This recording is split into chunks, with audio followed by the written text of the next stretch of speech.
Muito bem. Então, nós vamos continuar aqui o estudo que nós estamos fazendo sobre o ego. Há três pessoas dentro de cada um. Uma delas é a eu número um. Essa é a personalidade. A palavra personalidade vem do grego persona. No teatro grego, os atores costumavam usar máscaras. E a voz viria da máscara. Sona significa voz, som. E per significa através da máscara. Não se conhece a verdadeira face, ou seja, quem é o ator na realidade. Há uma máscara e através da máscara vem a voz. Parece que a voz está vindo da máscara, mas não se conhece a verdadeira face. A palavra personalidade é bonita e vem do teatro grego. E foi isso que aconteceu. No teatro grego, eles tinham apenas uma máscara. O homem tem muitas, são máscaras sobre máscaras, como camadas de uma cebola. Se descartar uma máscara, a outra, e se puser de lado essa, a outra. E é possível prosseguir, cavando cada vez mais. É de surpreender quantas faces o homem carrega. Quantas? O homem as vem coletando ao longo das vidas, e todas elas são úteis porque é preciso mudar muitas vezes. Quando o chefe está conversando com seu funcionário, não pode ter a mesma cara de quando fala com o chefe dele, e ambos podem estar presentes na sala. Quando olha para o funcionário, o chefe tem que usar uma máscara, e quando olha para o patrão, tem que usar outra máscara. Ele muda continuamente, torna-se praticamente automático, de modo que a pessoa não precisa mudar, pois a máscara muda por si. Quando olha para o patrão, ela está sorrindo, e quando olha para o funcionário, o sorriso desaparece. E ela adota uma postura rígida, tão rígida quanto o patrão em relação a ela. Quando o patrão dela olha para o próprio patrão, ele sorri, né? Então, que é um exemplo de como nós criamos esses personagens, né? Você mesmo pode observar na sua própria forma de viver, né? Com seus familiares, no seu trabalho, com cada pessoa. E dentro, por exemplo, dentro de uma mesma família, né? Nós nos comportamos diferente, né? Você se relaciona com uma pessoa e quando você vai se relacionar com outro da mesma família, você se comporta de maneiras diferentes, né? Esses são os papéis que nós criamos, né, dentro da sociedade. Tá? Isso é uma forma só da gente reconhecer como essas diferentes faces, elas estão acontecendo o tempo todo. É quase que imperceptível, né? Se você não para refletir sobre isso. Em um único momento, a pessoa pode mudar sua fisionomia muitas vezes. É preciso ficar muito alerta para saber quantas caras se possui. São inúmeras. Não podem ser contabilizadas. Essa é o primeiro eu do indivíduo, a pessoa falsa, ok? Ou chame-a de ego. O ego foi dado às pessoas pela sociedade, é um presente da sociedade, ou seja, do político e do padre, do pai, do pedagogo. Eles deram ao indivíduo muitas faces, exatamente para tornar sua vida suave. Eles tiraram sua verdade e lhe deram um substituto. E devido a essas faces substitutas, o indivíduo não sabe quem ele é. E ele não pode saber, pois as faces mudam tão rapidamente, são tantas que ele não pode confiar em si mesmo. Ele não sabe exatamente qual face é a dele. Na verdade, nenhuma dessas faces é dele. E as pessoas dizem, a menos que você conheça sua face original, não vai saber o que significa Buda, pois Buda é a face original da pessoa. O homem nasceu um Buda e está vivendo uma mentira. Isso aqui eu costumo dizer também, né? Que a vida que nós vivemos do cotidiano, ela é uma vida mentirosa, ela é uma vida de fantasias, né? Nós criamos fantasias na mente, embora aparentemente a gente vive no mesmo mundo, no mesmo planeta, na mesmo país, na mesma cidade, na mesma casa, as pessoas elas têm uma percepção da realidade muito particular. Por quê? Porque essa percepção ela tem a ver que a cognição, a forma como você percebe os acontecimentos, ela tem a ver com as suas memórias. E as memórias e esses registros que as pessoas carregam dentro de si são particulares por conta do seu sistema emocional. Para cada pessoa, cada situação, ele vai ter uma forma de interpretação, né? E é exatamente por essa razão que as pessoas estão o tempo todo em conflito, porque elas estão olhando para uma mesma coisa, só que de percepções, de perspectivas diferentes, né, de interpretação.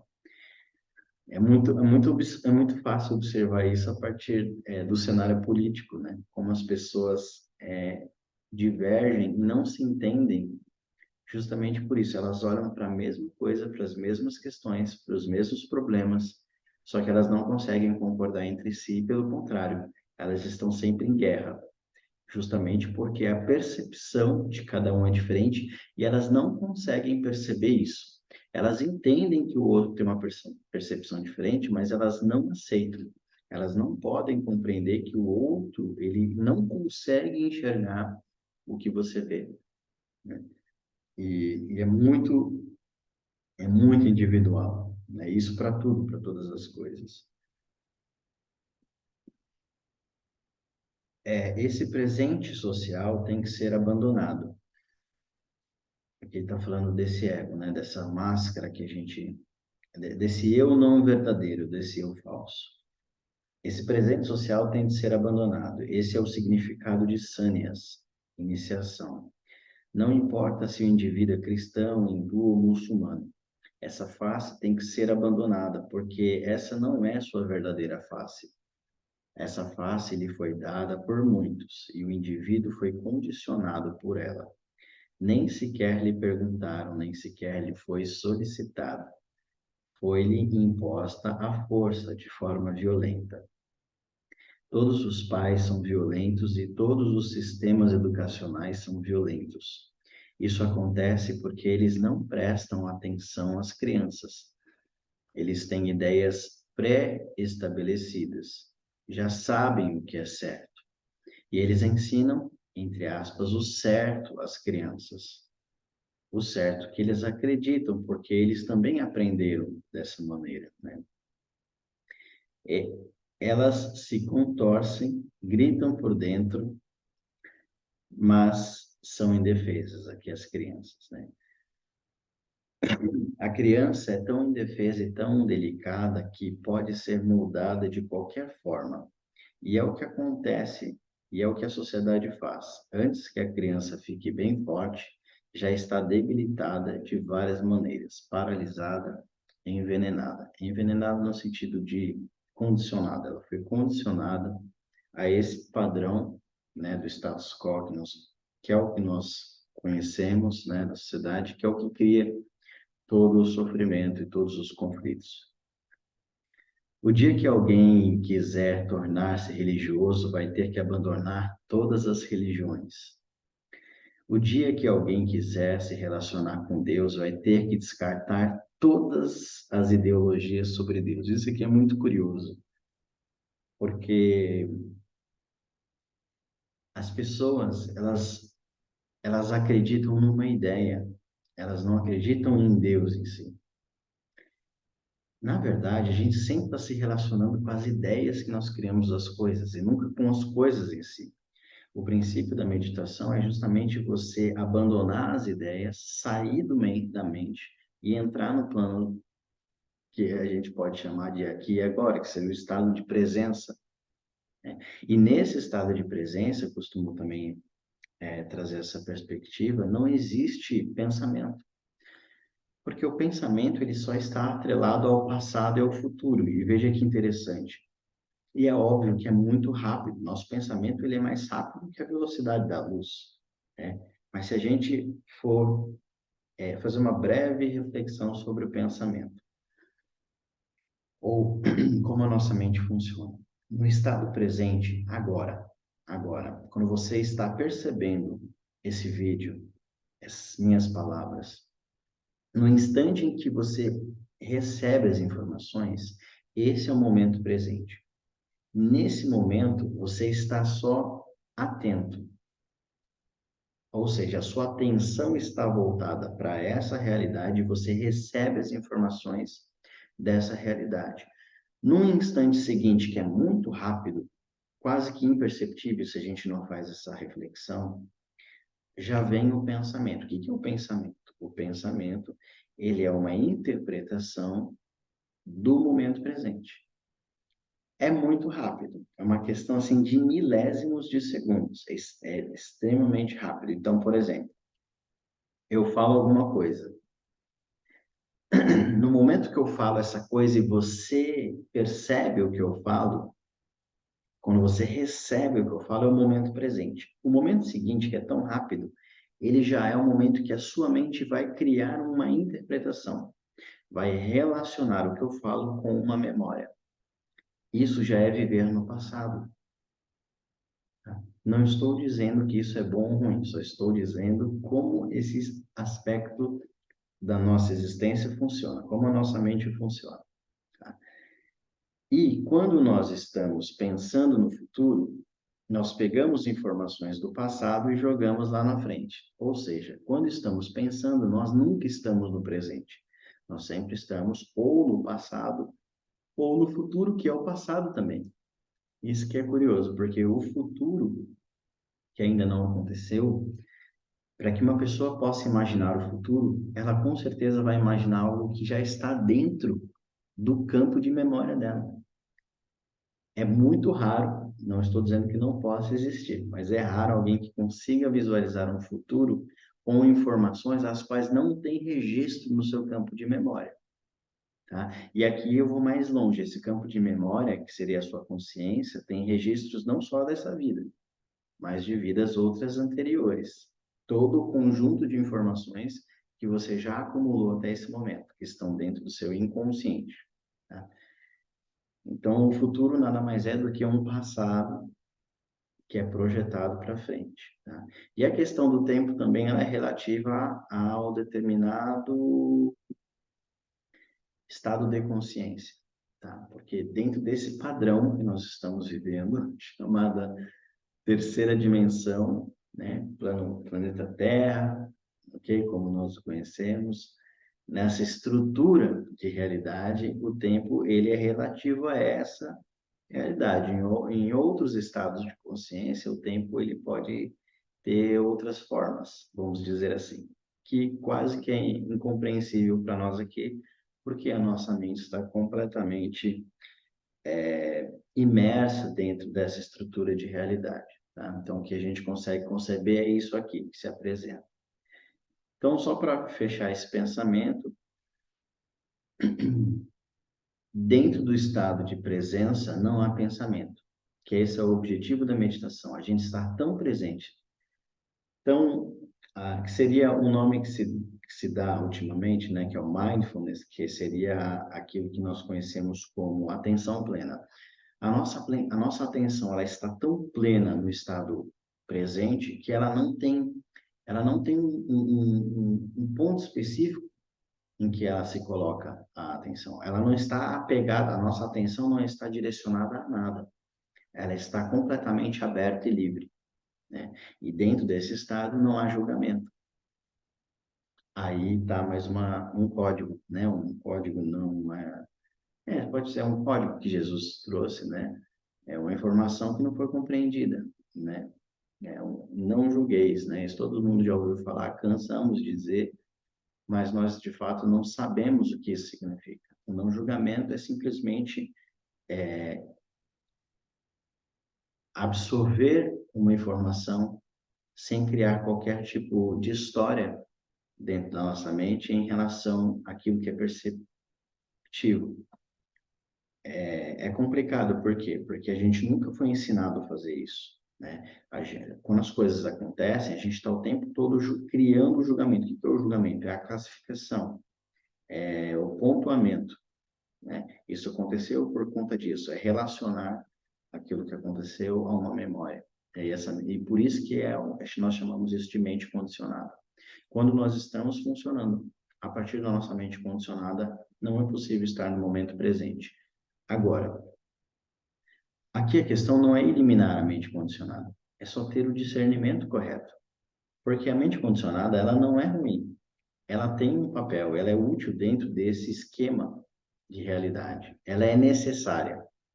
Agora, confundir a mente condicionada com aquilo que nós somos e com o estado das coisas como elas são, que é o problema, né? Então, quando nós estamos completamente submersos dentro da mente condicionada, nós nem desconfiamos que há uma realidade por trás, que na verdade é a única realidade, que não tem nada a ver com com as impressões que nós criamos da realidade interpretada.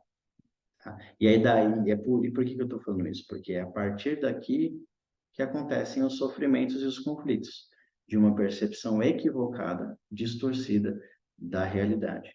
Desse ponto da realidade que não é percebida pelas pessoas, só existe uma única verdade. E é desse ponto que os grandes mestres falaram. É desse lugar de percepção que só existe uma única verdade sobre todas as coisas, que não tem nada a ver com a mente condicionada. Só que para a gente chegar nesse lugar de percepção, tem que sair da mente condicionada, ok? Ou ter pelo menos o discernimento do que é a condição, do que é a distorção. Só que para isso existem N formas, não existe um método específico, existem N formas. Aqui eu aprendi, e que não é a única nem a verdadeira forma, mas do meu ponto de vista é a mais eficaz, é o silêncio. Quando nós silenciamos, nós diminuímos os ruídos, tanto externos quanto internos. O barulho da nossa mente é tão grande que a gente não consegue perceber. A realidade, que é a própria verdade, ela está presente sempre aqui e agora. A gente só não a percebe por conta desse monte de informações que a gente tem na nossa mente e pelas confusões que a gente faz em relação a elas de acordo com o nosso sistema emocional. Que aí tem a ver com o que nós estamos falando, que é o ego.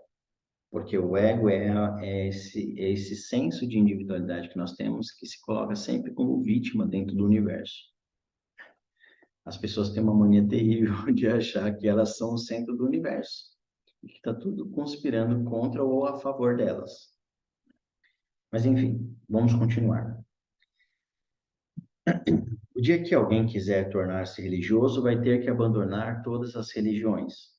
O dia que alguém quiser se relacionar com Deus, vai ter que descartar todas as ideologias sobre Deus. Foi aqui que eu parei, justamente porque as pessoas não se relacionam com Deus. As pessoas se relacionam com a ideia que elas têm de Deus. Para se relacionar com Deus, você tem que eliminar, dissolver todas as ideias que você tem sobre Deus.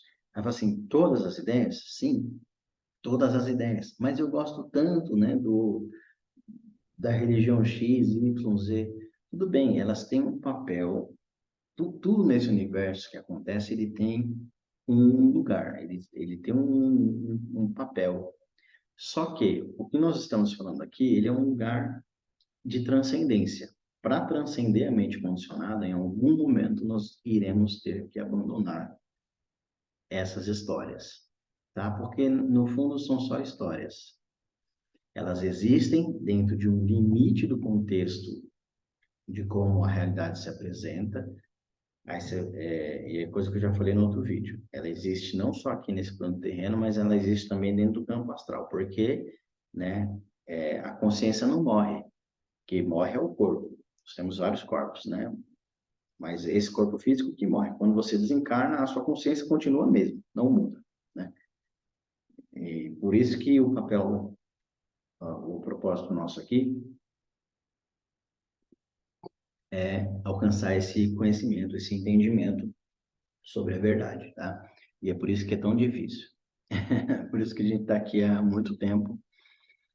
E é difícil mesmo porque as informações que nós carregamos no status quo, que é esse conjunto de informações que nós temos como uma verdade, elas, elas são tão fortes dentro de nós que a gente não quer mudar. A gente quer continuar acreditando nessas histórias, né? Mas como eu falei, em algum momento isso vai ter que ser feito, seja aqui, seja em outro plano, seja de novo aqui. Em algum momento isso vai ter que ser mudado. E geralmente o que acontece é que a gente só muda num lugar de sofrimento muito grande. O que não seria necessário. Não é necessário, mas é assim que acontece porque é por conta do nosso estado de ignorância. Nós só mudamos quando nós estamos em sofrimento profundo. E quando nós não vemos mais saída, nós desistimos de sofrer. E então as coisas mudam. Mas poderia ser mais fácil. O dia que alguém quiser saber quem ele é, Deus, vai ter que descartar todas as respostas que lhe foram dadas. Tudo que é emprestado tem que ser destruído. É por isso que o Zen foi definido como sendo aquele que aponta direto para o coração humano, vê a natureza e torna-se Buda. Independente das palavras, uma transmissão separada fora das escrituras. Uma transmissão separada fora das escrituras, por exemplo, o Corão não pode dar isso ao homem, nem o Dhammapada, nem a Bíblia, nem o Talmud, nem o Gita. Nenhuma escritura pode lhe dar isso. E se a pessoa acredita na escritura, vai continuar sem a verdade. A verdade está na pessoa e tem que ser encontrada nela mesma. Ver a natureza e tornar-se Buda, apontar direto para o coração humano. A pessoa não tem que ir a lugar algum, e aonde quer que vá, permanecerá a mesma. Então, qual é o sentido? Pode ir para o Himalaia, que não vai mudar nada. Ela vai carregar consigo mesma tudo o que tem, tudo o que ela se tornou, tudo o que tem feito. Ela vai carregar toda a sua artificialidade e suas faces sintéticas. Seu conhecimento é emprestado, suas escrituras vão continuar apegando-se a ela. Mesmo sentada em uma caverna no Himalaia, a pessoa não vai estar sozinha. Os professores estarão presentes ao seu redor, além dos padres, dos políticos, dos pais e de toda a sociedade. Pode não ser tão visível, mas a sociedade vai estar presente, aglomerada dentro da pessoa, e ela vai continuar a ser cristã, hindu ou muçulmana, e vai continuar a repetir palavras como um papagaio. Isso não vai mudar, não pode mudar. Eu estava lendo uma linda história da Baviera. Pode ser que o leitor tenha ouvido falar sobre isso. Medite sobre ela. Tá? O que ele está dizendo aqui? Que enquanto nós não abandonarmos todos esses ensinamentos que nós recebemos e que nós decidimos, por consequência, absorvê-los como nós, acreditando neles e tornando isso uma verdade para nós, enquanto isso não for abandonado, a gente não vai ter a experiência direta de Deus. A gente sempre vai ter uma experiência, entre aspas, emprestada, ou seja, não real. Tá? Por quê? Porque nós sempre estamos acreditando em ideias e conceitos e palavras. Deus não pode ser definido por palavras e conceitos. Deus não pode ser compreendido pela mente condicionada. Deus só pode ser experienciado. E aqui a gente não está falando de um Deus específico, porque nós estamos falando de algo que está além dos nomes, das formas, dos conceitos, dos significados, ok? Deus é estritamente abstrato para essa nossa mente, estritamente complexo de se compreender. Por isso que é muito difícil de compreender de forma racional. Tá? E aí não estou falando também da compreensão emocional, que tem a ver com a razão. Estamos falando de uma compreensão direta, que está além dos nomes e das formas. Ok? Deus não tem nome, Deus não tem forma. Tá? O que é a forma? Jesus Cristo é considerado o Filho de Deus e ele mesmo é considerado Deus para os cristãos. Jesus Cristo é a forma. O Pai, quando é mencionado o Pai, não, você não tem uma explicação de como é o Pai ou do que é o Pai.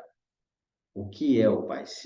Porque, veja bem, uma coisa que é interessante também dessa nossa perspectiva como ser humano, tudo que a gente concebe é a partir dessa percepção. Então, inconscientemente, para a maioria das pessoas, Deus tem forma humana. E isso é muito bizarro, né? Se a gente for pensar, porque o ser humano ele é uma estrutura dentro do universo extremamente limitada e ínfima, né? É muito pequeno acreditar que Deus por conta de uma frase também da Bíblia, que diz que o homem foi feito à imagem e semelhança de Deus, né? Isso confunde muitas pessoas. Nós já temos uma tendência a acreditar de que Deus é um homem, Deus não é uma pessoa. Deus é inconcebível para essa mente. E eu vou mais além. Se Deus não é uma pessoa, você também não é uma pessoa. Isso pode ser muito chocante também para algumas pessoas, né? Nós não somos uma pessoa. Nós não somos aquilo que nós aparentamos ser. Esse que é o grande problema do paradigma, que a gente não consegue sair. Nós acreditamos estritamente em dois paradigmas que eles comprometem muito a nossa transcendência desse estado de consciência humana, que é acreditarmos que somos o corpo. Nós acreditamos que somos esse corpo e nós acreditamos que somos a mente. O que é a mente aqui que eu coloco? É o conjunto de pensamentos e crenças que você tem. O conjunto de pensamentos e crenças que você tem é o conjunto de informações que você acumulou até esse momento e que você escolheu acreditar. Então, quando se acredita que é esse corpo e se acredita que é os pensamentos que se tem, naturalmente tudo mais que você vai conceber vai ser a partir dessa perspectiva. E aí é o grande, por isso que é o grande engano, é uma grande ilusão, porque de fato nós não somos aquilo que parecemos ou aparentamos ser. Mas eu ficar repetindo isso aqui também não ajuda muito. E de novo, qual a forma da gente de fato conseguir reconhecer essa percepção fora desse padrão? É desconstruindo a mente, é o que nós estamos fazendo aqui, né? Isso aqui já pode ser muito forte para algumas pessoas, e eu até entendo que muitas pessoas nem vão se interessar por esse assunto ou não vão assistir até o final, é normal isso. Nós conectamos com aquilo que está dentro do nosso campo vibratório, mas para aqueles que estão nessa busca e que querem conhecer essa verdade, que não é a minha, não é de ninguém, é a verdade única, que é igual para todos, a gente precisa sair dessa perspectiva que nos prende, nos aprisiona,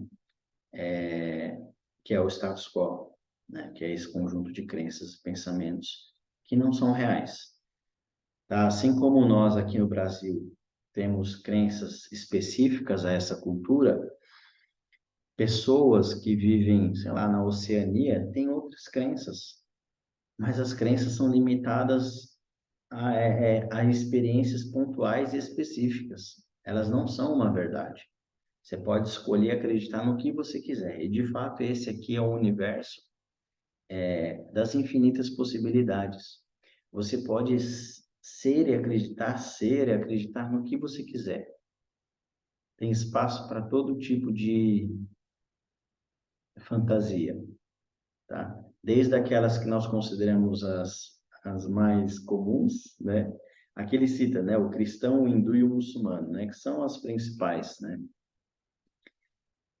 Então, é, é muito difícil, né, falar desse assunto porque vai de frente com os paradigmas, né? E as pessoas não vão aceitar dizer que o cristianismo, o hinduísmo, o muçulmano, ou sei lá, né?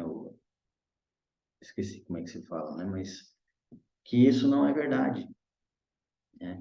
Isso é verdade até certo ponto. Depois desse ponto em diante, isso vai ter que ser destruído, tá? Se uma pessoa, é interessante isso, isso é curioso, até para os cristãos, tinham três coisas que para o cristão ele é importante, né? Que é a fé, o amor, que é a caridade, né? E tinha mais um. Eu não me lembro agora exatamente qual que é, mas quando ela estiver diante de Deus, o Deus, né, que eles acreditam, você não precisa mais de fé. A fé você precisa enquanto você não vive aquela realidade. Quando Deus estiver, vamos supor, dentro da sua realidade, a fé já não é mais necessária, né? Justamente porque não faz mais sentido.